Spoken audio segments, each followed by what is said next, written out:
Yeah, I actually got at 3 p.m. here, which is like, I think we got an hour and a half or something like that. But I got a Zoom call with the kid students from my school, so it should be insane. Oh, dude, awesome. All right, Yeah, we're I'm live. not doing any. Yeah, Yeah. We are on? We are on. Ooh. Let's kick it off one more time. I want to talk to you about that, though. Save that thought, okay?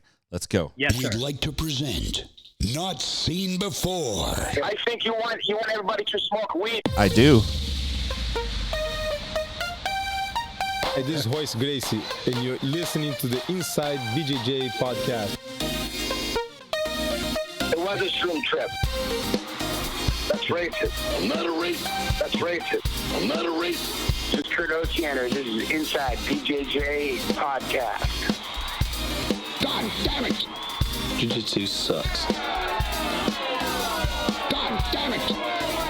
I think you want everybody to smoke weed. Wow, Mr. Sarcasm.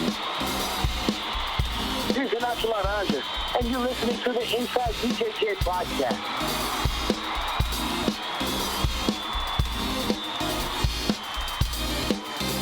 We'd like to welcome you to the Inside BJJ podcast, episode 351, live on YouTube. Apologize for my previous slip up there. Hey, I want to remind you guys to make sure you check us out on iTunes. You can subscribe, rate the podcast, leave a really negative comment. Those are my absolute favorites. I promise I'll read them on the air if you send them. And there's a pretty great handful of them in there that are pretty fantastic. One was like, my grandson accidentally downloaded this. Like somebody took the time to comment that. So make sure you do that. You could also get the Inside BJJ app from your favorite app store. You get all the podcasts there. Premium subscription stuff is available as well. Our whole back catalog. There's so many new people getting into jiu-jitsu. They don't realize how many fucking people we've talked to. Thousands of hours now. You can get access to the back catalog as well with the app. So thank you for taking care of that. And I want to welcome our guest today. He is a real true motherfucker, and I am glad to have him on, the one and only Zach Maslany. How you doing, brother? What's up, man? Thank you for having me on, and that was probably the best intro I've ever gotten. So there you go. You know, it's like you can lay all the accolades on somebody, but you know, you can say like, this guy's a real motherfucker, and that's good enough. you know what I mean? Yeah, then people will be like, okay, yeah, I got you on that one. They know that language. Yeah, they know what's up. And you can't violate that though, right? You can't call somebody a real motherfucker who's not, because then your reputation's bad. Like your real motherfucker status gets challenged then, right? Yeah. Yeah, everything you said up until that point is now under question. That's what usually happens. So thank you for having me on, man. I appreciate it, man. I'm bored as hell, so I'll do anything right now. Man, wild times, right? I mean, this is unprecedented and impactful, and it feels like, you know, my last handful of folks that I've talked to on the podcast here, it's, you know, COVID and all this craziness has been kind of the at least underlying tone of the whole conversation. And each week it kind of changes because we learn new information, opinions change, personalities change, ideas change. And so here we are, man. We are fucking mid-April, right? Which I remember, you know, a few weeks back, it was, are we even going to have to shut down? Like, what the fuck's going to happen? And now then it's like, yeah, it's happening. We're 4 weeks into it. How you holding up? I'm losing it. But it's hard, man. I feel like we were in such a groove before, me and JM, 10 Planet Bethlehem and Grace and Thor and everybody. Like we just opened up 2 new schools. So 10 Planet Allentown, Pennsylvania, and which is like 20 minutes from us. And then our second black belt, Gabe, he opened up 10 Planet Miami. And we literally just opened those schools and then boom, shut down. And then we had a ton of traveling set up to do. And anyone who's in the traveling business going, you know, weekends and stuff, if you're used to doing that and being home for a little bit and then getting to go and then come back, all of a sudden everything just halted. Comes to a stop. Yeah. Insane, man. My wife's out of work. So we're just, you know, we're at home pretty much, you know, doing nothing. I mean, you can walk the dog a billion times, but that starts getting old. So, you know? Yeah. And I find that like the the way your neighbors approach it or the people in your community also kind of impacts the way, you know, how comfortable you feel. You know, I mean, and it's not like you won't go outside if your neighbors aren't going outside, but you know, it's like in my neighborhood, people are kind of like, they're pretty much okay. Like I see lots of people going out for walks. I see socializing. You know, I do see lots of people wearing masks, but I see lots of people not wearing masks. So so far it's been pretty relaxed in my opinion. Obviously there are weird things like, never in my life have I seen lines outside of a grocery store. That was like Russian bullshit. That was shit. You know, I remember Ronald Reagan going like, tear this wall down, you know, and TV showing like grocery store lines and empty shelves. And now like we're seeing this here in America. So I guess, you know, that's the kind of the trippy thing there. Yeah, my grandmother was telling me about some stuff, how they would have to wait in line for a loaf of bread, wait in line for a separate line to get canned goods and certain things that just not everybody could get during these times of war. And she, you know, she thinks like a lot of this is crazy. You know, it's a little bit crazier, overblown because of the media and everything. Because back in the day, you didn't know. People with polio and all these different things that she's lived through in wars, like, you know, they weren't shutting schools down for stuff. Like they were getting possibility of getting bombed. They were still going to school. So I was interested what the older people think, because they've kind of lived through stuff like this already, you know, and they see people tweaking out and they're probably just like, what's up with you guys, you know? But like you said, our neighborhood too is pretty solid. There's a lot of kids in our neighborhood that are still playing outside. It looked like some people came over to other people's houses for Easter. Me and my wife stayed home. We didn't go to our parents' house or anything like that. It looked like people in the neighborhood were doing that. I know you're not supposed to, but it seems, at least in our neighborhood, it doesn't seem too crazy. No one's going nuts or anything like that. Yeah. And I think, I mean, that makes sense. I think if I lived, despite like how I feel about what the origins of the virus may be, or all the other things going on around it, if I lived in a community where like it was really, there were a lot of cases of it, and it was like, say I lived in New York City, like in Manhattan, I'd be pretty damn careful, because somebody's getting sick. You know what I mean? Yeah. Like I would be careful, but at the same time, I feel like social media is so strong that wearing a mask has become a trend almost in a weird, you know what I mean? And because I see the way people I'm basing this not just off of seeing people taking selfies with masks on, right? But I'm also seeing this just in the way people use the mask. Like, I've seen people take it off inside the store, but put it on when they go out, like when the people are going to be seen, when they be driving around. It's like, what the fuck are you doing, man?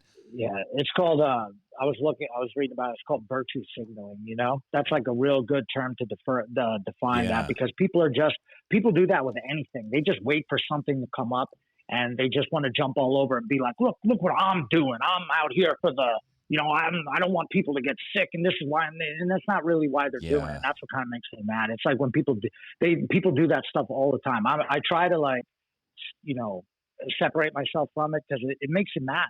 It makes you mad when you know people are doing it on purpose, you know, and it's like, you're not doing it for health reasons or to take care of anybody. You're just doing it because you want to look cool with a mask on. Yeah. It's like, dude, it's some weird form of grandstanding. Yeah. It's just really, I can't stand it. I hate that, dude. Yeah. I've actually unfollowed, I've done the unfollowing on Instagram and Facebook, where I just, you know, I'm not going to hurt anyone's feelings, you know, and talk shit to them, but if I see you doing crazy stuff, I just got to unfollow it. That's the way to just woosah my way out of it. It's weird because I know what you mean, and there are some folks that I've just been like, okay, like this is enough. This is not valuable to me in any way, shape, or form. But I do follow a lot of people who I just disagree with. In general, I disagree with their ideas and their opinions. But I like to talk about different ideas and opinions. And I think you could actually be friends with people and still have completely different opinions than them. Yeah.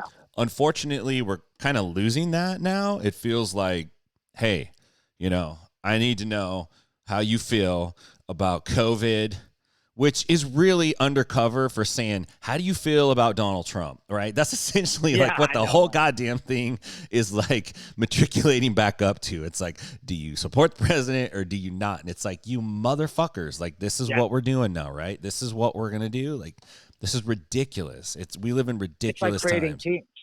Yeah, what they always say about creating teams. Like, let's get 2 teams and then we'll get them to fight each other and no one's thinking.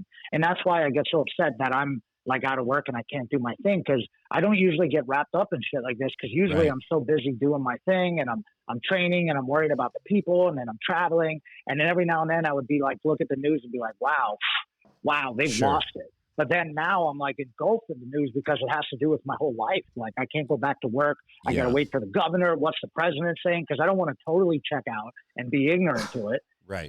But then I also don't want to be so engulfed in it to where it's all I think about and I just want to punch people out and stuff. I don't want to go that route either. Right. So it's like a roller coaster. I'm trying to pull myself out of a lot of stuff. Yeah, it's hard though, man. I know people are freaking out at home, man. I know people are losing. I've been talking to people that have, they're stuck with their families, and I'm sure you love your family, but after a while, you're stuck in the same house, and a lot of people live in the same house and you can't really go anywhere. And now they're saying curfews and all this stuff. And I know people are just freaking out. That's why I'm trying to in the morning, it's crazy. I wake up in the morning and if I look at my phone right away, I get pissed off and I want to, make a bunch of crazy comments. But if I take a break from it right away and I just do other stuff, then usually, if I get a workout in or something, then at home. And then usually by the second half of the day, I'm not as pissed anymore. Usually in the beginning, though, I'm furious. I'm kind of with you on that, man. I know what you mean. I feel like if I don't get a workout in or get something in, I have to feel like, dude, I had to do something like in the morning. I had to focus and get onto something that it's easy for my mind to kind of get pulled down to the dark side of it. And then I'm like, fuck, dude, these motherfuckers, I can't even earn the fucking living. And I worked so goddamn hard to put that together and they took it away from me. And like, all these bitches are like, we should never open back up again. Some people are like, we're not opening up until 2030. It's like, what the fuck, man? What are you talking about? Yeah, like what? Almost like they take joy in the fact that it's all screwed up. Yeah, it's like turning me into a guy that I didn't like, sometimes, and I feel like some people are doing that too. Like they're doing stuff that they would, I see people arguing that I would never see arguing or putting stuff up, and then someone's got to hit me up and say, hey, is this person losing it or what's their deal? Yeah. And I'm like, I don't know. Yeah. I feel like I have walked that line a little bit, honestly. Like I've gotten some discussions. And then at the end of it, it's like, dude, why are you doing this? Like, this is not even who you are, but you're getting sucked into it because, it's those times. But I guess it's, the other side of it is, like you say, you're watching the news. Look, I never paid attention to the news. I went on a news fast for like a long ass time, and I didn't even look at it at all. And then the other day, I'm like, well, like you're saying, what did the governor say today? Because he's supposed to talk about it, when he thinks we're going to be able to go back to our normal freedom, And so you're kind of sucked into it and you feel like you have to watch it and you're relying on it. And then you feel dependent on it. And that's the part where I kind of get angry and go like, God damn, like I do not want to have to depend on anybody. I want to be responsible for myself as much as possible. And without jiu-jitsu, without the business of it, we're out of a way to earn, but we're also out of like that release, that thing that like sucked us in the beginning and captivated us and was so beneficial to us. We're not getting to do that now. And now we're having to deal with that anger and fucking bullshit stuff, Yeah. Yeah, it's a mental, someone, I think John Jock just shared an article. I started reading it, but I didn't get to read the whole thing. But it was just about, people's mental health and working out and training and just being on regimens and stuff, and how it just, it could disrupt your whole life. And you fall back into things that you were doing before that you got out of. And, jiu-jitsu, man, it's like it's hard to explain because it's not just the act of jiu-jitsu.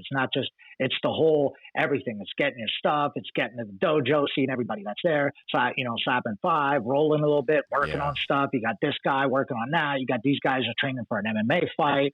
We're getting ready to travel. This guy's got his purple belt. And it's just all the different things that you see people the reasons why people love it, or people always rag on jiu-jitsu community. Everybody always disses CrossFit people a lot. They're like, oh yeah, but I mean CrossFit, same thing. They have something that they have something that they're missing out on now. As an adult, I feel like you really need something to do. Even guys, back in the day, I played, my uncle and I played softball leagues and stuff. Like that was just something for people to get together and have that camaraderie, if I could say that, to do it. Yeah. Well, we got all these army guys and cops and stuff, and they, you know what I mean? They miss what they used to do. They miss being on a team, all these old wrestlers, and you got that thing to just get away for a little bit and do that. And that's one of the reasons why I, got into this business, so I could do my own thing. And then when someone, out there shuts it down and I have no control over it, it hurts, and it's just kind of leaves you like, what do I do? You know what I mean? It's very frustrating, I think.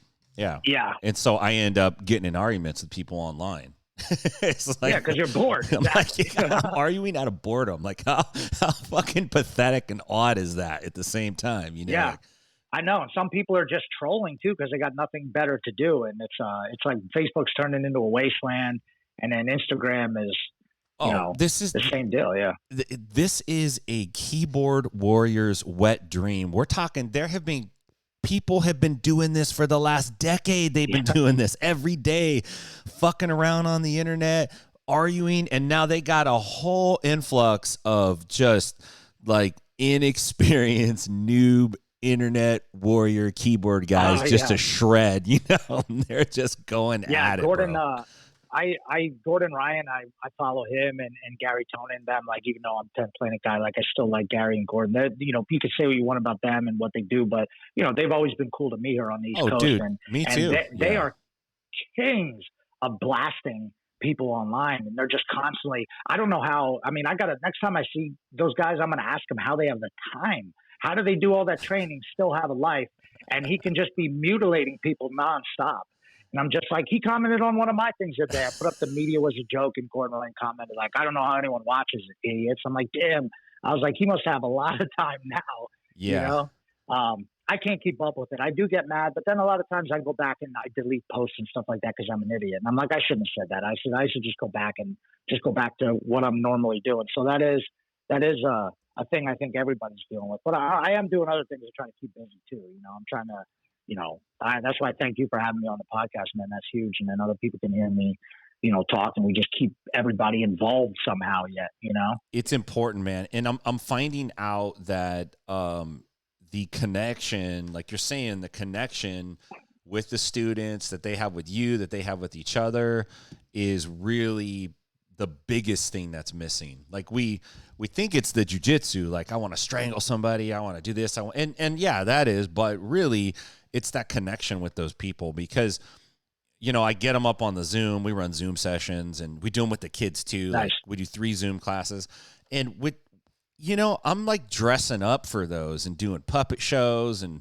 putting crazy hats on, and we're just like doing skits, and my wife and I, we're doing jiu-jitsu, but these fucking kids are at home and they're watching you on a screen and they're interacting, but they miss the connection. And the adults, it's the same way, man. They just, they need to feel connected, and we need that as people still. Like, dude, the devices have come between us and everybody else. So like you have to go through that device now. And this is the ultimate test of that right now. We're like really interfacing through the technology with each other, and it helps. It does help, but you could tell that there's something lacking. You know what I mean? Like it's not the same, dude. And so I'm hoping that when, it's time to open back up, that connection is what draws people in, and they don't go, hey, I'm way too afraid to do this, or I don't feel like it now, or I have some other habits or some other shit. Like I'm hoping that missing connection kind of sucks them back in and pulls them.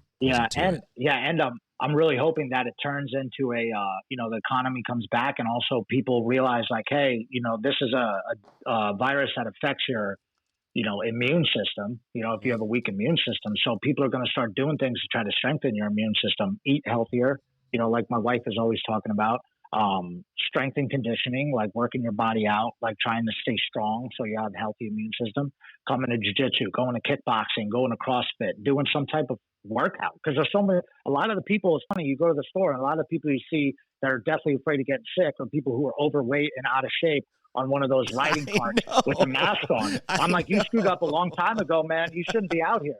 You shouldn't be out here. If you get this, you that might take you out. You know, you shouldn't. Yeah. And that's, people need to realize that. It's a hard thing to say. Yeah. And even elderly people, they can, you know, people can make themselves strong and live a healthy life. I got to do a better job at it. I'm not perfect. Sure. I got to eat healthier, you know. But I mean, you know, I'm 36. Like, I'm not as worried. Like, people who are in their 50s or 60s, you got really bad asthma, hey, you might want to stay home, but maybe you try to do some things that try to help your, you know, immune system. I know I got to do a better job traveling too. Like, I don't drink enough water or whatever. I get a headache, and, you know, there are all those things. I feel like maybe it brings an influx of people into the gyms. Hopefully that's a good thing for us, you know? Yeah. Yeah, most definitely. And on the same token, I hope that people realize, people that do jujitsu for sure, because there's a lot of them that need to realize this and remember, and people who maybe, you know, are not doing it but should be interested in it, is the realization of, we need to know how to defend ourselves, and a lot of people just don't fucking know how to do it. And so one of the things that kind of, you know, I like that people are getting more interested in it, but it does bum me out that some jiu-jitsu people are not participating in whatever it is you are trying to do as an instructor. Like, hey, let's group up and let's do it. Because at the same time, we want the connection, but we're also like, dude, like, this is why we train. For, like, when the shit hits the fan, like, yeah, all the competition stuff is super cool, but dude, you know, I would rather suck in competition but, like, live in real life shit that happens. Yeah. You know what I mean? And this is exactly, you know, the real root of what we're doing. And it should be the time where people double down on their training as much as they can and go like, dude, like, I need to be, like, really on my shit now. Yeah, that's a good point. You know, you got all these people running out to gun stores and stuff like that too. And, you know, look at that. Was it Anthony Smith? Someone came in his house. He beat the shit out of him. Yeah. And, you know, it was hard beating the guy up because he was just, you know, that's why one of the moves in the 10 planet system from Rubber Guard is called crackhead control, you know, and then he had the other one, which I probably get in trouble for, but retard control, because dude, he's like, it's not like it's like, dude, that guy he's retarded strong. You know what I mean? When Eddie would say that, and it's right. That person could be insanely strong. No, absolutely nothing. And still just be, you know, high on, you know, be some crazy crackhead. Tyrone Bigham's running through your house, and no matter how much you punch him in the face, he ain't going down. Yeah. And the only way to put that dude out, just like in sport jiu-jitsu, when you're playing those heel hook guys, you're not going to heel hook them back because they ain't going to tap. The only way to put them out is to choke. You got to just put those dudes to sleep. Guillotine, rear naked choke, something. I would want that.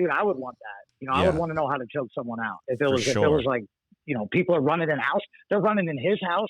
He's a UFC fighter, and he's probably got a really nice house. Imagine what they would do to my place, or, you know what I mean, some other random spot. They're going to be busting in this spot. Yeah. You know? Yeah, dude. And I mean, I'm down with people having guns and getting their guns, and they should do that too, protect your house, but also realize, like, you know, you might not have a gun on you. You might not, you know, you're just going to go firing your gun inside your own home randomly with your kids in the next room. You know what I mean? Zero training. Yeah. He's going to pop it out in the middle of the night, 2 a.m, groggy. Like, I'm fucking out of it in the middle of the night, you know?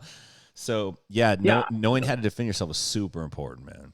Yeah, I think maybe us as jiu-jitsu guys, like, you know, rolling with people and having those nerves and stuff might do a little bit better.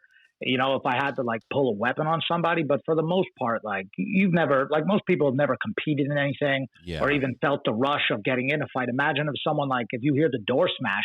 I mean, I've been training martial arts for 20 some years. I'd still be scared as shit if someone's coming in my house. I'd be like, oh my God, what the hell? You know what I mean? I'd be freaking out. I don't know if I'd be, you know what I mean? Yeah. So I'd at least want to know how to fight a little bit. You know what I mean? Or even it doesn't even necessarily have to be a home invasion. It could just be, we were at the grocery store and a lady, this was a couple of weeks ago, even before it was like mandated, like you have to wear masks now just to go in. But one of the workers touched a woman's cart, and she freaked out on him. And she was like yelling at him and all types of stuff. And then I keep seeing videos online of people fighting and stuff. Yeah. I mean, I'm not going to get into a fight in a grocery store, but listen, if someone like, you know, I don't have any kids, but I know a lot of guys who say this too. If someone touches my wife or kids or anything like that, I mean, dude, if you got to go, like, you got to go. You Yeah. know, like Right. and if you don't know Right. shit, it's Right. going to be bad. Yeah, no, for sure, right?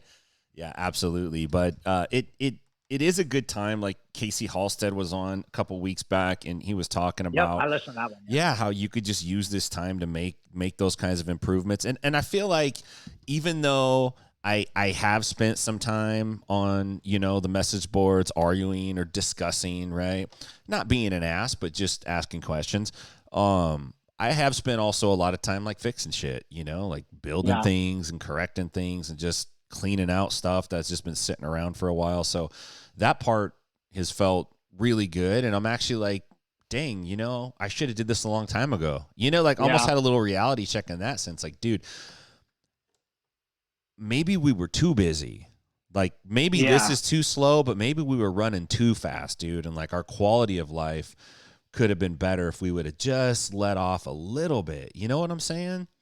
Science. No, that makes a lot of Yeah. sense, man. It definitely makes sense. I do recognize I have more time to spend with my wife. The only thing that does suck is I keep thinking, like, I wake up and be like, oh, I'm bored. Oh, I'll go see my dad. But then I'm like, I can't really go. I'm staying away from all the older people, you know? So I don't want to do that either. But I have gotten a lot of things done. Like we're trying to, for the jiu-jitsu business side of it, we're getting like a handbook together, like a PDF handbook that, just talks about all the stuff. Even we're going to institute a couple of new rules too when we get back, whenever it is. Like we might even make, like me and JM were talking, we might even have smaller classes. Like we might not, every now and then it's cool. It's great to teach a class of 30 people. And then on a Monday or Wednesday night when I was teaching to like 25, 30 people coming to class, and like I see Boogie has 60 people in the class, sometimes or whatever, 80, 100, who knows?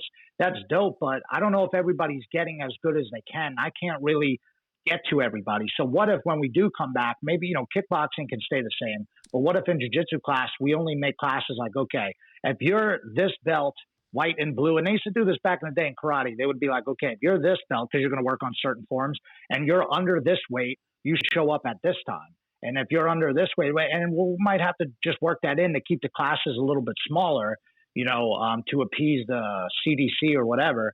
And it might be better for instruction. It might be easier for me to teach people. And kind of everybody's on the same level as opposed to like, a 56-year-old guy on day 3 and a dude who's, a blue belt, who's 19. Yeah. It's like, shit, how am I going to keep these guys interested? Right. So it's like, it might be better to keep people together like that. We're also going to force everybody to wear tights.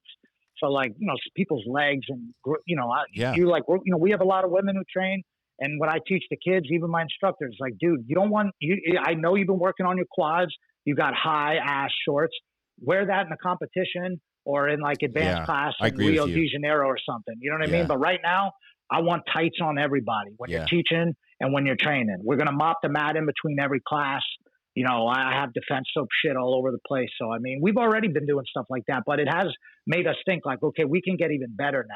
Like we can how can we streamline this? How can we make the schedule better? How can we, we're going to add like a text service. We're trying to get an app, together. We're doing the Zoom stuff. We're filming more videos. Like it has given us an opportunity to like kind of like hone in our shit. Yeah. You know what I mean? Yeah, for sure. And in the one of the things to build on that, like one of the things that we've thought about a lot is the Zoom stuff, especially with the kids. We're like, man, this is a hit. Like we're going to keep this part going. Now it might not be as aggressive as we're doing now, but maybe as a supplement, we have 1 or 2 Zoom sessions a week just for kids who are home to dial in and like hit it up, stuff like that. Yeah. And then for the adults, we've been doing lots of match analysis where we'll pick like 3 matches and we watch those matches over Zoom. And then, I treat it like I'm the instructor and they're the students and we're in a classroom now. So I'm like, hey, nice, Casey, what did you think about this match? Like, was there anything that stood out to you in the stand-up portion of it? And just kind of like see where people are at and get different perspectives. Nice. And that's actually turned into my favorite part of the week now. It's like, dude, I love that. It's pretty cool. Yeah. So and how often do you get to do that normally? Normally never. You're just like, dude, we got to cram so much jiu-jitsu into this hour and we got to get, we got to do this. We don't even have time to talk. Sometimes even now, just me being able to talk to some of the students on a personal level has been cool. Yeah. And like, really talk to some of the guys as opposed to I see them for 5-10 minutes before, 15 minutes afterwards, and then we're out of there, there's a saying, sometimes you have to slow down to go faster. Like maybe this is one of those kinds of things where it's beneficial to just let off a little bit, man. You might end up even making more ground in the long run. So that's pretty cool. Small class sizes, I think we're going to have to do whatever we have to do to get in. And if you think about it, if the state that you're in says, hey, look, a gym can open up, but you can only have this amount of people or whatever, right? At first, that would kind of suck to force that on your students if the state didn't say so. Or if you were just like, hey, it was normal times, you're like, guess what? We got this new idea. Your students wouldn't like it. But it still might be good for them. Just like when your parents make you eat vegetables, you're like, I don't want to eat vegetables. This sucks. But it's actually good for you in the long run. It's going to help you. It's going to be better. And things like that, it may turn out to be that way. And because there's like a over, government agency kind of saying like, hey, this is kind of how it has to be, then your students accept it a lot better than if you just had some wild hair up your ass to do it. You know what I mean? Yeah, the types. Yeah. Here's a great example of that. So we have a middle wall at our school, and it's just like a dividing wall between our little back mat and our front mat. And I would see videos because we're always doing media stuff. There's always people filming shit, and it's like we're freaking got ESPN documentaries, with people's phones and stuff, right?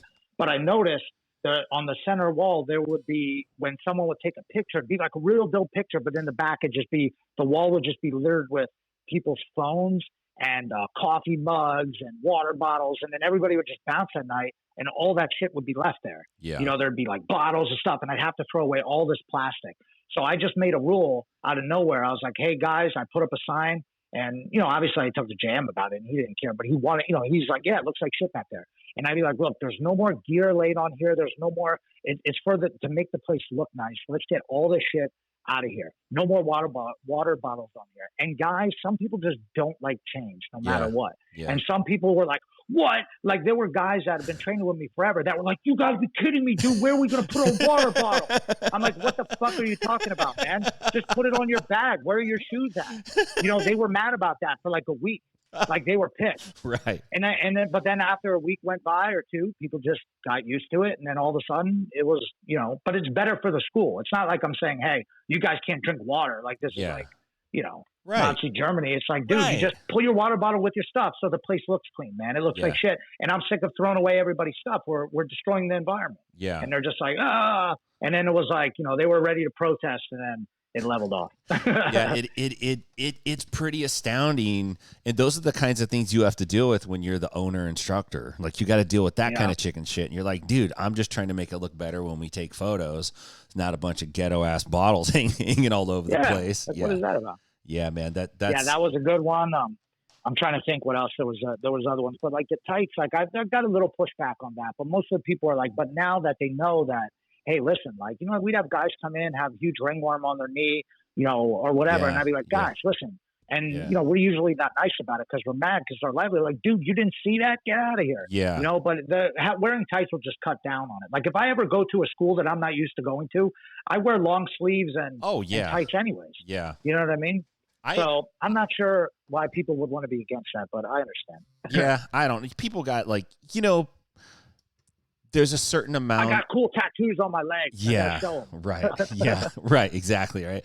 I mean, there's a certain amount of, personal like expression that I think you get in jiu-jitsu, and people like to exercise that with their gear. Like that's gi. I see it in the gi world and in the no gi world, and that's dope. I think that's cool. I actually like that part of jiu-jitsu.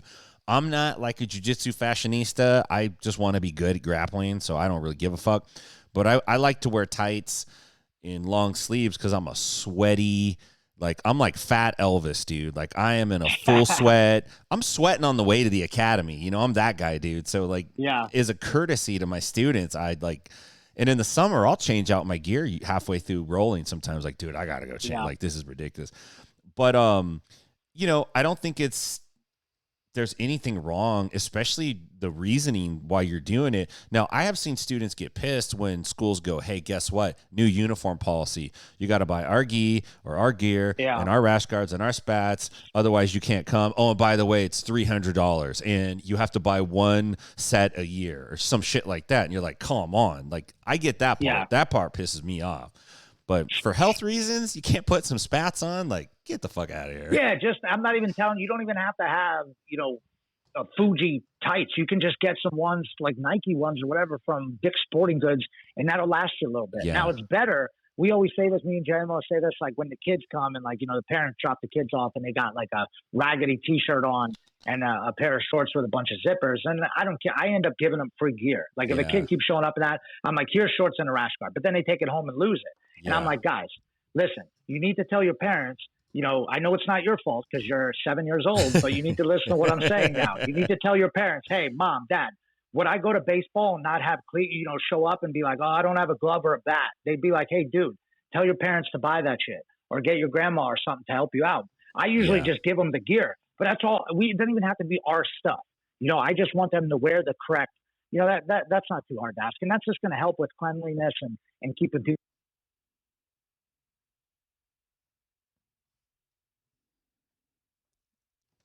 Yeah, I lost you. I lost your audio. Hold on, bro. 1 sec. Can you hear me? Okay, hold on. I lost your audio. Motherfucker.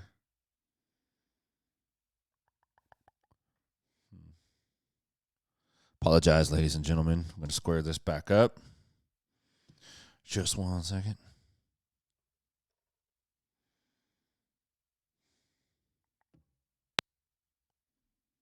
Hey, you there? Yes, sir. There you go. All right. Sorry about that, man. That was weird. We're back. We are back. Yeah, dude, I'm getting really good at doing like live real-time troubleshooting. Like, oh shit, I know how to fix this one. Yeah, no, I'm with you on that. Like there's a lot of things that when it comes to gear and stuff, I don't have a bunch of rules about it.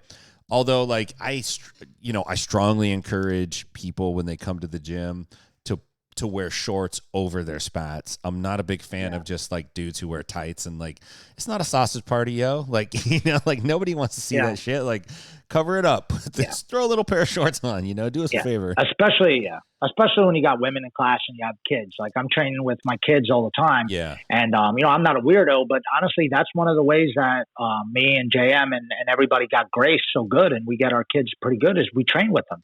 Yeah. And I'm feeding them moves all the time. It's like I'm their personal heavy bag, but I'm giving them arm bars. I'm giving them triangle chokes. I'm getting out of it. So they're just learning all these different things. I want to be able to roll with them. And, I don't want to have, my legs on a 10-year-old kid's, my thighs on his face. Yeah, that's not cool, man. So a lot of times with kids too, I'll even wear gi pants, even though I don't, back in the day, I rolled in gi pants all the time. I don't as much anymore just because everybody's trying to freaking leg lock me out there. So I keep the tights on, but yeah, I'm always wearing tights now, especially I had staph once and it was really bad.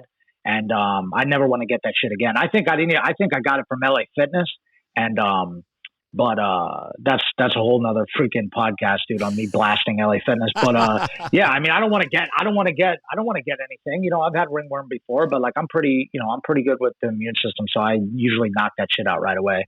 Yeah, I'm hoping that like when we can all come back, that people are, pretty open and receptive to coming back and getting back into the contact again. And and I think maybe as we learn more data about this and kind of how it spreads and why it spreads and where it came from, maybe our comfort level changes. Maybe we become more comfortable with getting back to it. I know I certainly miss it a lot, dude. And I'm not ready to not do jujitsu. Like I'm going to be 42 in May, and I mean, my body's starting to feel the slowdown for sure, dude. I'd be a liar if I said it wasn't, but I can still get after it. You know what I mean? Like I'm still rolling, dude. I'm not at any point close to stopping that train. So we got to figure out how we can do it. And it doesn't just impact jiu-jitsu though. I mean, my wife and I were talking all the sports, like most of them, basketball, like they're all touching the same damn ball. Football's close contact, wrestling, judo, any kind of grappling is like boxing. It's all out the door. Volleyball, any kind of team sport. I don't see how you're going to be able to keep it going forward if there's too many restrictions on the social distancing. Unless you have my to, strength, my strength conditioning coach freaking out. Yeah. So I mean, what do you do? Yeah. I think it's kind of scary. Some of the proposals have been like, hey, you got to have a immunization or a vaccination registration, that you're taking with you, and you could prove that it's current and you're good. But that's kind of freaky scary too, right? Like, Yeah. I don't know. I mean, yeah, you have vaccination records for kids, and I guess we're okay with that because we feel like it has something to do with school. Like, you can't go to elementary school unless you get your shots, and all that. It almost has become a rite of passage in some weird way. But as an adult, it's like, I don't know, man. I don't want the government putting a bunch of shit in me, you know? Yeah, I don't know. I never really get the flu shot. And, you know, that's a whole nother conversation too. But I'm not sure if they make you do that to travel. Like if you want to travel in another country, you got to make sure you might have to make sure you have all that stuff. I'm hoping that doesn't happen. But yeah, my strength and conditioning coach, he's freaking out. Like all the people who play sports, scholarships. What's up with that? Like, are they gonna? People ready to go to college, all of a sudden, their scholarship is taken away? Are they going to play sports if they don't have it next year, or it gets pushed back? It's screwing up a lot of people's lives. I think that's what he said. I feel like I'm just losing time a little bit. I don't want to lose too much. I know it's a month and I'm not freaking, it's only been like 2 months, but I don't want to lose too much time. Like although the only thing that has benefited from this is my lower back. It has been, it has felt a lot better since I haven't been rolling like a maniac. But that's the thing. Like, I'm going to do it until I really can't anymore, And I feel like I don't want to lose too much time with it, especially what if we have to lock down again after this? I don't even want to think about that. Like they let us come back and then they lock us down again, What if they came back? Wouldn't it be crazy if they did something like this? They said, look, you guys can keep all of your grappling sports, but you have to take the 3 coldest months of the year off. So December, January, February is going to be the off season. So you guys can grapple 9 months out of the year, and then there'll be a mandatory, 90-day break, and then you can come back. Now, I know, but think about the benefits of everyone taking those 3 months and resting. We would have to adjust our price schedule and how we charge, but man, you have time to fix your academy up, to do shit. Like, it might be dope. Yeah, it would. Yeah, 3 months would probably. It wouldn't be for someone like me. It wouldn't be that bad. You know what I mean? I know a lot of newer guys would be pissed and stuff, and I know a lot of guys that are out there, be like, "What the hell, man? We got to shut them down for 3 months." They're like, "Dude, you've been training for like 6 months." Yeah. So, guys have been training for a couple more years, and we're like, all right, yeah, I'll take a month off, Yeah. And it is good to get some mental clarity, and even just taking a couple, like a week or two. And then I've still been going in and filming moves with Grace, trying to keep that going and doing like the whole, virtual classes and stuff. And, just having a couple of days off and rolling with her felt good. Like just to have an actual forced, because if it wasn't forced, I would never take off.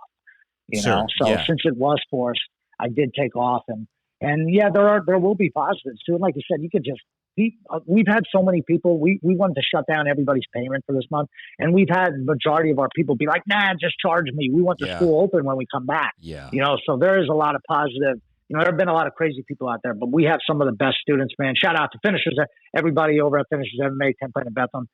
We got so many cool people, man. Even people who don't train with us regularly that just were like, let me buy some gear. Let me buy some stuff. Let me buy some, you know what I mean? They were just trying to buy stuff, gift certificates, like any way to support us. And then I've been trying to like support other small businesces and stuff at the same time, take out and everything. Cause I know bars are getting killed. Hammer. Oh my God. If you want a bar or a bar, I mean, not a bar, you know what I mean? But yeah, they're probably getting destroyed. Like I went to, a local bar around us, PJ Wilhan's, like an Irish place. This is like a sports bar. Yeah. There's 2 of them. 5:30 on a Thursday, picking up food. There were 4 cars in the parking lot. Yeah. That place on a Thursday wing night. Yeah. Damn, they're losing so much money. Yeah. All those kegs, all the bartenders are out of jobs. It's insane, man. And one of the things we try to do is we're trying to keep up as many of the regular things we had, like, or people that we paid to do things or whatever. We're trying to keep it up. Yeah. Because, I mean, the way I feel like is if I can do my job keeping the wheel greased, then, like, it's just going to mean that we can keep this thing rolling. But if I freak out and go, like, I got to cut off everything that I'm doing and, like, cut everyone off, even though I don't really need to do that, then now that causes a disruption. Because, like, imagine if, like, we're in the same boat. We have a lot of great students who are like, hey, dude, keep me on. I'm working and I want this to be here when everything comes back. And I super appreciate that. So, those people are keeping the wheel grease, dude. And imagine if 100% of your students canceled and we're like, no, fuck you. We're not. disruption time, right? Because now you got to turn around and tell all the people you're helping, like, yo, I can't, like, I'm sorry, I can't pay you to do this anymore. What the fuck ever, you know? So yeah, that's it's a tricky thing, and I think for the most part, most people are trying to keep it going. Some people just are kind of wired differently, you know, and they're a little more protective. Like as soon as anything, they have very low risk tolerance. Let's just say that, right? You know, and some people, and some people are just cheap motherfuckers. Like they're always looking to come up, and if they, you know what I mean? It's like, dude, what are you gonna do? You know? The gym, I'm not paying those guys. Yeah. Oh, dude, I get irate when I read message board threads. People are like, fuck all you greedy gym owners. I'm like, dude, what are you fucking talking about? There's hardly any like real serious balling gym owners. Like it's such a small group of people, man. Yeah. And, you know, what do they expect you to do? I mean, you know, I told our landlord, like, hey, we're a subscription based, membership based, you know, thing. Like if we're off for multiple months, I mean, what are we going to do here? You know, and they're cool. They're like, you know, the last message, he just didn't respond, which is good and bad. But I think it's more just like, hey, I'm just going to not say anything and let's just see what happens here. Yeah. And we'll just deal with it at the time as the time comes. And and then we're still able to, luckily we're still, you know, able to pay our manager. And I've just been thinking of things for him to do because I don't want to not pay him. He goes out there and gets another job and then we come back and now me and JM have to do all the managing again. Like I don't want to do that. Right. You know what I mean? I want him to just stay on it. So he's getting better at learning about the computer stuff too. Like he's figuring all that shit out. And I'm just he's cleaning the school. Like I'm trying to keep him going. You know, me, like I said, Grace was working for us. So I'm trying to film more videos, keep her going. You know, the window cleaning guy, like we're keeping, you know, we want to keep paying those places as much as we can. As long as people are paying the school and me and JM can get by, we're going to try to keep some of those things going. You know, even the online services like the John Jock Online and all that stuff, we kept those. I'm not going to delete them. You know, it's mostly the other thing, like the utilities and stuff. And, you know, maybe like my car payment, I'll push back or something like that. And, you know, but the things that keep our place running, like there's a lot of there's a lot of wheels going. There's a lot of people doing different things, emails, this, you know, my wife helping out, this guy doing this. And you got to keep everything together. So when we come back, we don't come back as like just me and JM again, you know, that would suck. Sure. I mean, it would suck. It's like you would do it if you had to do it, but God damn, that's a lot of people don't realize the grind that it takes to get that plane up in the air. Like to get it up in the air, to launch the business and like get it rolling. There's a lot of hard work goes into it. And when you get to a point where you're like, hey, we could hire somebody to actually do this now. Like, oh my God, can you imagine if we could hire somebody to actually do that? Yeah. Then we could actually just focus on some other things that really need focusing. You know, you don't ever want to go backwards, right? Like, no, I can't. No, like, I don't want to with either. that. And he's such a great buffer between us and the general public. Like I always talk about when, you know, I really look up to John Jock and, you know, when you go to John Jock Machado school, like you don't talk to you don't slip John Jock 100 for training. You don't like give your credit card information to John Jock. You don't deal with none of that shit. Yeah. Right. Marcel deals with that. You deal with him. So like John Jock gets to be the good guy, the instructor, he's the owner. But like when it comes time for payment or if you owe money, John Jock's not calling you like, hey man, you know, and then he's rolling up in a nice car. But the other guy, you know, your manager who you pay a good amount to, he's the one who handles all that shit for you. That's why he gets paid. Yeah. And our guy, Andrew, he's a brown belt under us. He's been training forever. He's actually the guy who brought Thor into our gym. Oh, nice. So, I actually married him and his wife, who's trains with us sweet. Too. So now they have a kid. Yeah. So it's like the whole thing. And it's cool. Like our little finishers at 10 Planet family here is really pulled together and everybody's, you know, just trying to keep positive as much as possible. Yeah. So that's outstanding, man. Yeah. That's great. Well, I'm super stoked for you guys, man. I know you got a Zoom coming up with your kids. I think that's pretty dope, dude. It is, man. I have so much fun. The thing I noticed with the kids is that because they're all in separate locations, they can kind of like cut up and let loose a little bit, and it doesn't infect. Like if we're all on the mat and then a couple kids get out of pocket, then 12 of them out of pocket, you're fucked, dude. Like, you know, you're hosed, dude. All right, we're rolling. Yeah, right. You either got to you're either doing push-ups or you're playing games or something, right? Yeah, or you're rolling. But when it's on Zoom, like you can almost encourage them to kind of cut up a little bit, and that's a good idea. They're on mute. You know, it's like Perfect. Yeah, I man. have it. I just set it up so that way when they first get in, like my wife, who's been doing, she's a teacher and she's been doing Zoom stuff, Uh-huh. and she said right when they come on, just have them on mute. It'll be insane. Everybody will Yeah. be yelling.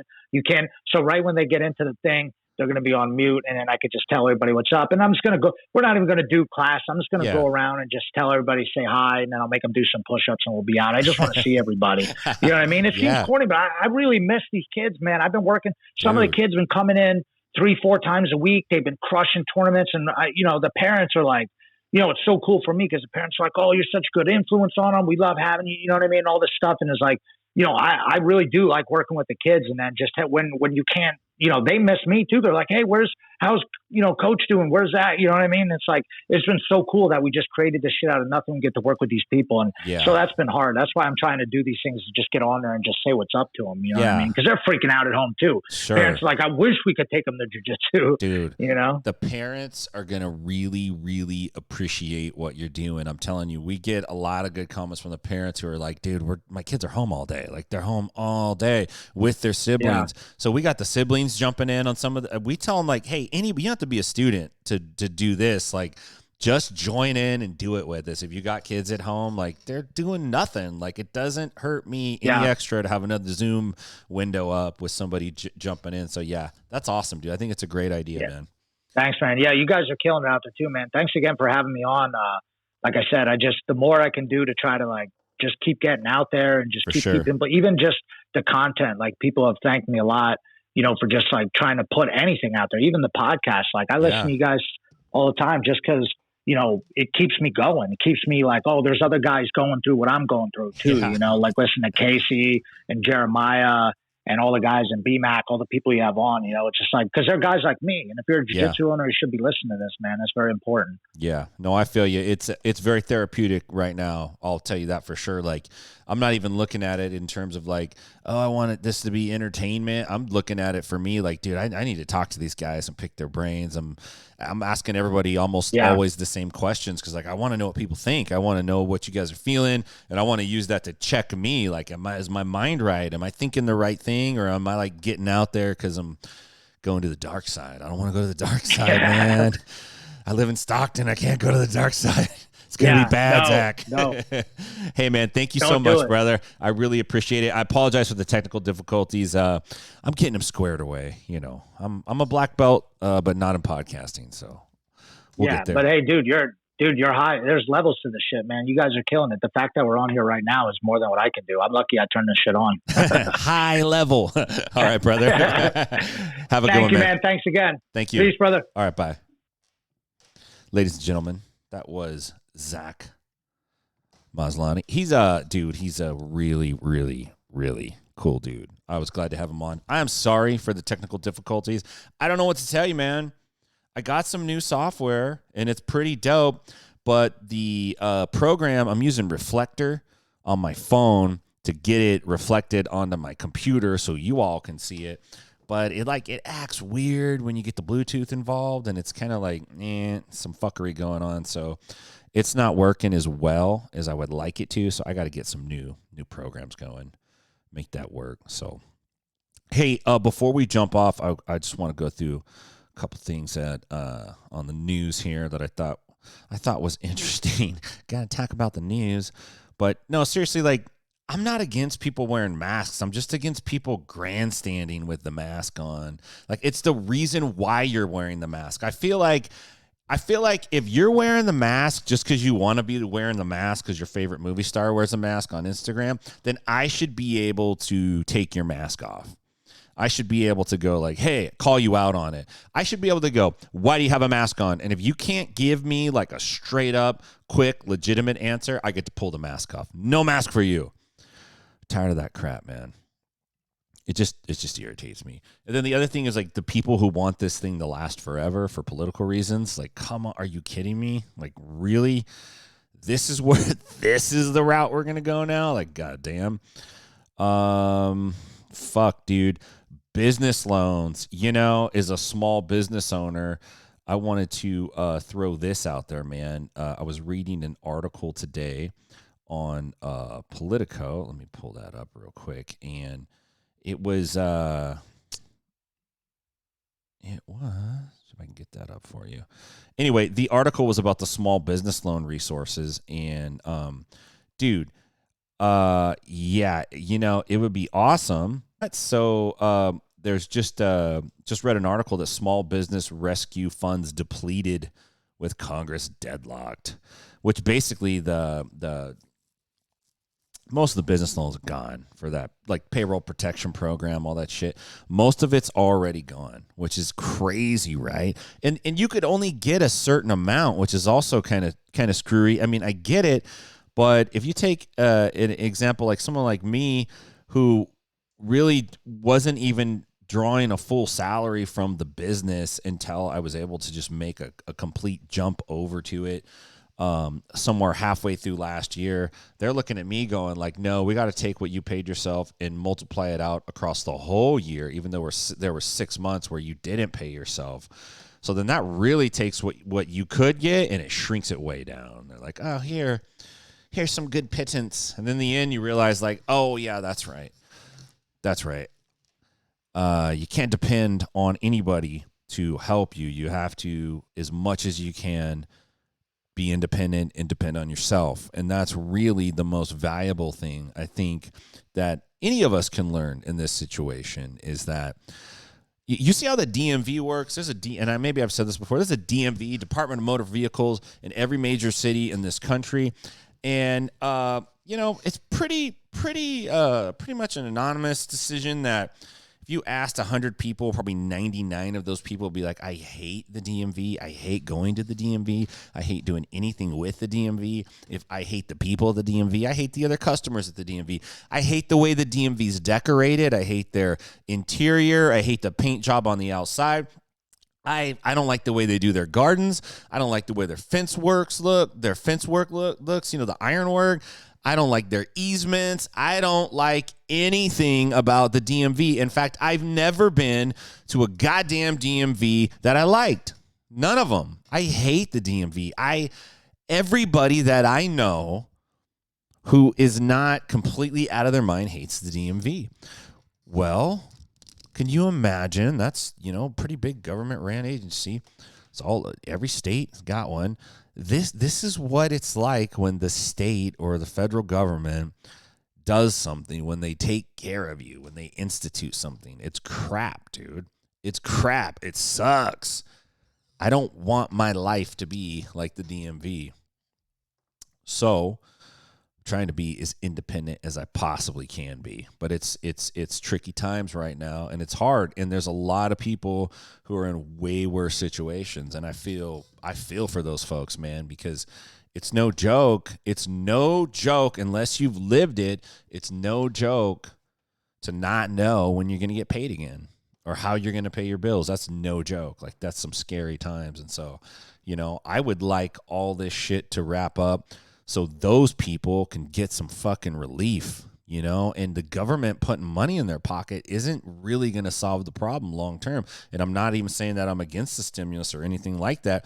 I'm just saying, like, that's not the long-term solution, So, I don't know. Scary stuff, man. Scary stuff. But who cares? Whatever. We still got to do jiu-jitsu. I wanted to talk to Zach, but we got onto all this other stuff. But his student, Grace, you heard him mention Grace. Grace is a phenomenal grappler. She's outstanding. I don't know why this my window capture keeps going bonkers. She's really, really great grappler. And if you've never seen Grace, her last name is Grace Gundram.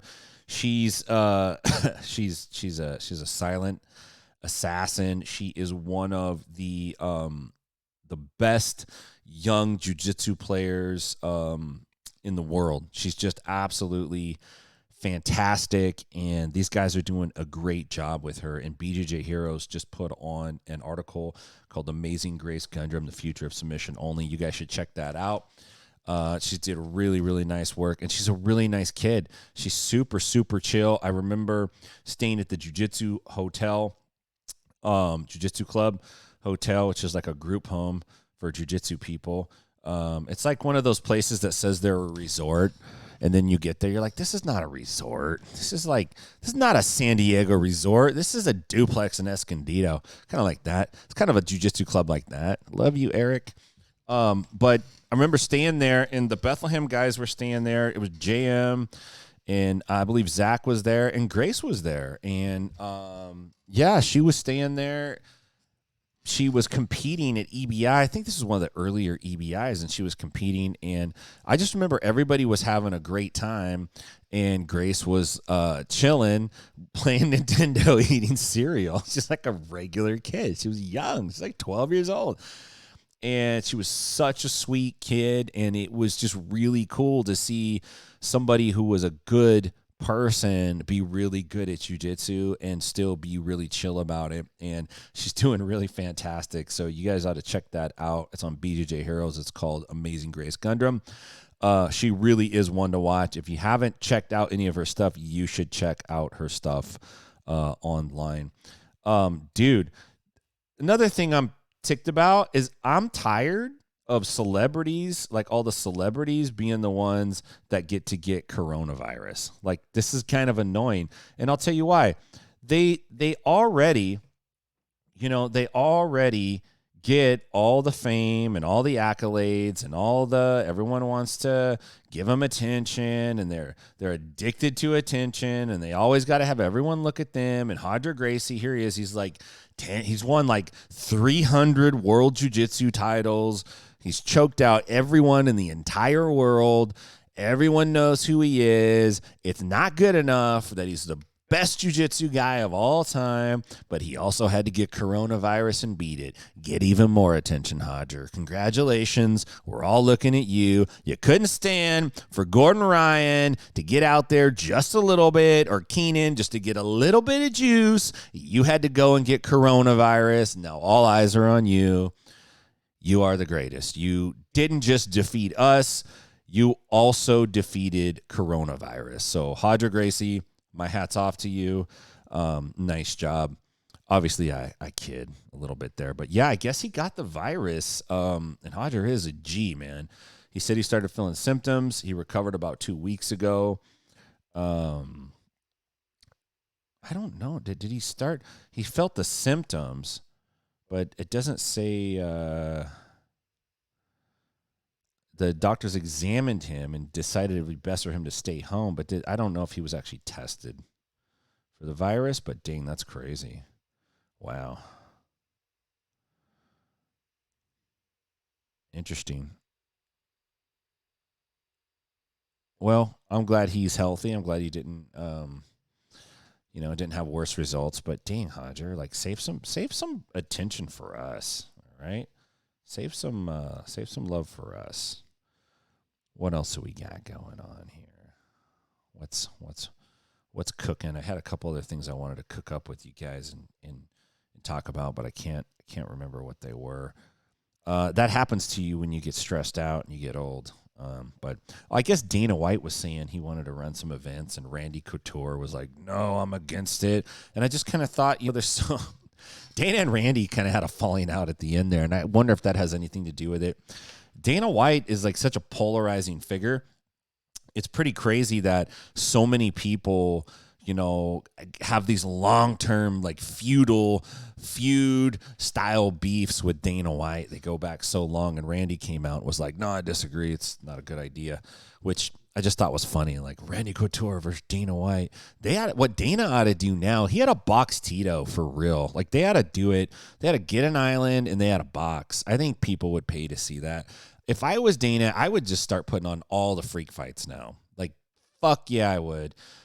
I would do that. That'd be dope. Just jungle crazy motherfucking fights, man. Just put everyone out there, get that island, put everyone out there, and fucking do it. Don't even get an island. He's probably what's happening is Dana has the dudes over in the Middle East, the Saudis, or who are the dudes? Abu Dhabi, right? All that shit. The United Arab Emirates. He had to get those guys to build him an island right now. They're probably working on it right now. They're building him an island. It's going to be done like in a week. and boom, he's going to be in full, going to put an arena on the island. No, you just need an octagon, right?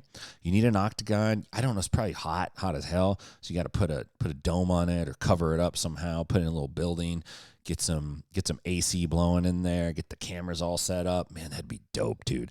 People could talk all the shit they want, but that'd be dope. And I'll tell you what else would be dope right now is if some of you cool motherfuckers who are good at jiu-jitsu would start meeting up and having matches against each other, right?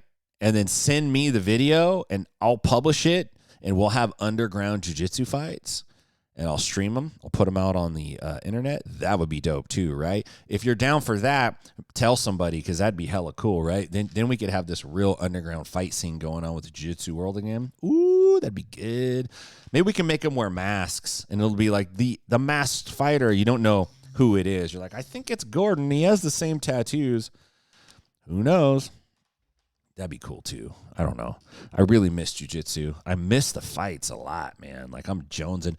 The other day when I was hitting the treadmill, not the treadmill, the rowing machine, I was watching Fedor and Big Nog, the second fight they had. I think it was Pride 2004.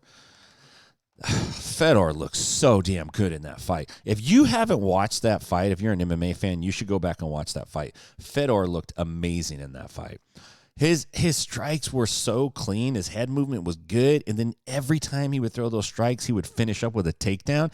He was getting hip throws, body locks, inside trips, all kinds of shit, man. A really, really great fight to watch. He's throwing soccer kicks. Pride in like 2000 to 2009 or so, somewhere around there. Pride was the top, man, top of the line.